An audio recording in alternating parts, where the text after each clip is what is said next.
कुछ प्रश्न खड़े किए हैं जैसे साहब ने कि इम्पोजिशन किया जा रहा है, कुछ सुपर इम्पोज करने का प्रयास किया जा रहा है कि multi cultural multi faith system में एक वननेस है, एक भाषा है। इन आरोपों का जवाब आप कैसे देंगे?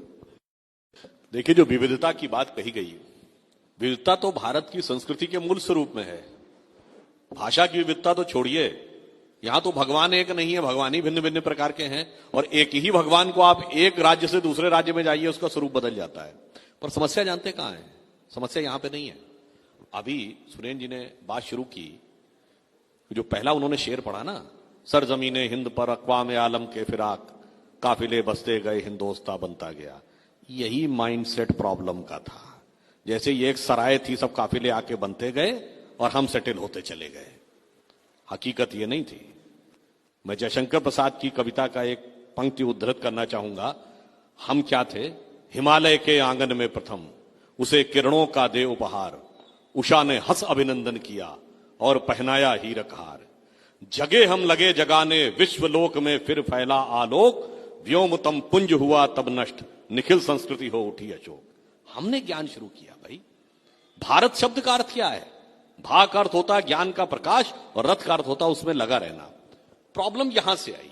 दूसरा उदाहरण, जैसे जो प्रश्न दोनों रेस किए गए, मैं बताता हूं। एक उदाहरण दिया गया वंदे मातरम का। कोई समस्या है क्या इसमें? वंदे मातरम पहली बार कब गाया गया?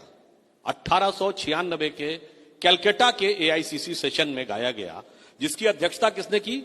रहमतुल्लाह अहमद सयानी ने। कोई उनको प्रॉब्लम नहीं थी।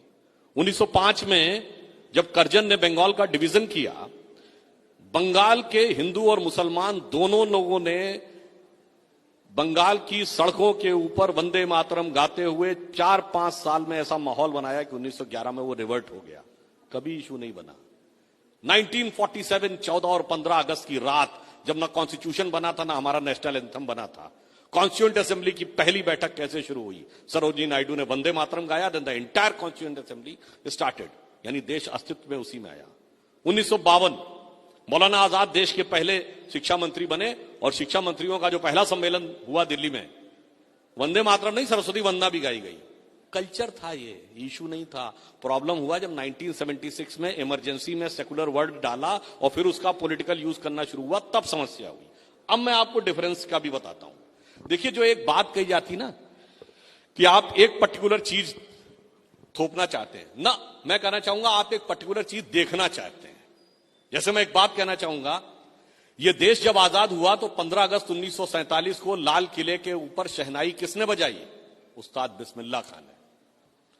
इस देश के लिए आजाद होने, शहीद होने वाला सेना का फर्स्ट गैलेंट्री अवार्ड विनर कौन था? ब्रिगेडियर मोहम्मद उस्मान, 1948 में नौशेरा की लड़ाई में। और दूसरी बात कहूंगा, 2010 में बैरक ओबामा भारत आए, ज्वाइंट सेशन ऑफ पार्लियामेंट को संबोधित करते हुए कहा, India is not emerging, India has emerged. When it has emerged, जिस दिन 98 का एक्सप्लोजन हुआ था, and who was the chief architect? Doctor Abul Kalam. मगर अफसोस है, मैंने नहीं देखा कि ब्रिगेडियर उस्मान आजमगढ़ के रहने वाले थे, कोई गया हो ये सो कॉल्ड सेकुलर पार्टीज वाला ब्रिगेडियर उस्मान के घर। आजमगढ़ में आतंकवाद के आरोपियों के घर जाते हैं। वीर अब्दुल हमीद की शहादत की 50वीं वर्षगांठ 2015 में हुई, कोई नहीं गया, गए सिर्फ हमारे यहां वाले। 2007 में डॉक्टर कलाम को दूसरा टर्म मिले, इसके लिए सब विरोध में थे। और 2007 का इस साल इसलिए महत्वपूर्ण है कि उसी समय अफजल गुरु की क्लीमेंसी के लिए सब प्रयत्नशील थे। तो मैं कहता हूं, अरे बहुत कुछ है। और मैं कहूंगा, जिसको आप गंगा जमुनी तहजीब देश की कहते हैं ना, वो क्या थी? वो थी कि बुल्ले शाह ये कहते थे, आज होली खेलूंगी मैं रसिया, कहे बिस्मिल्लाह। वो गंगा जमुनी तहजीब वो थी कि दारा शिको उपनिषदों का फारसी में अनुवाद कराता था और कहता था सिर्रे अकबर इसका नाम है, यानी वर्ड्स ऑफ गॉड। वो गंगा जमुनी तहजीब वो थी कि अब्दुल रसखान, शेख मोहम्मद इब्राहिम रसखान, हिंदी के कवियों क्या कहते थे? मानुस हो तो वही रसखान, बसो ब्रज गोकुल गांव के ग्वारन, यानी अगला जन्म पाऊं तो भगवान कृष्ण के ग्वाल बालों के बीच में। अब्दुल रहीम खान खाना जैसा हिंदी का बड़ा कवि होता था। और ये गंगा जमुनी तहजीब ये थी कि अमीर खुसरो मुस्लिम होकर ये कहने की हिम्मत करते थे कि छाप तिलक सब छीनी तो उसे नैना मिला के। और ये एक तरफा नहीं था, लाखों हिंदू मजारों पे जाता था, आज भी जाता है। मगर अफसोस मैं कहना चाहूंगा, ये जो एक नजरिया था ना, मैंने जितनी बातें बताई आपने कभी उससे अपने को नहीं जोड़ा। आपने किससे जोड़ने की कोशिश की? बाबर, तुगलक, औरंगजेब, अफजल गुरु, याकूब Memon, Ishrat Jahan, Zakir Naik. The problem is here.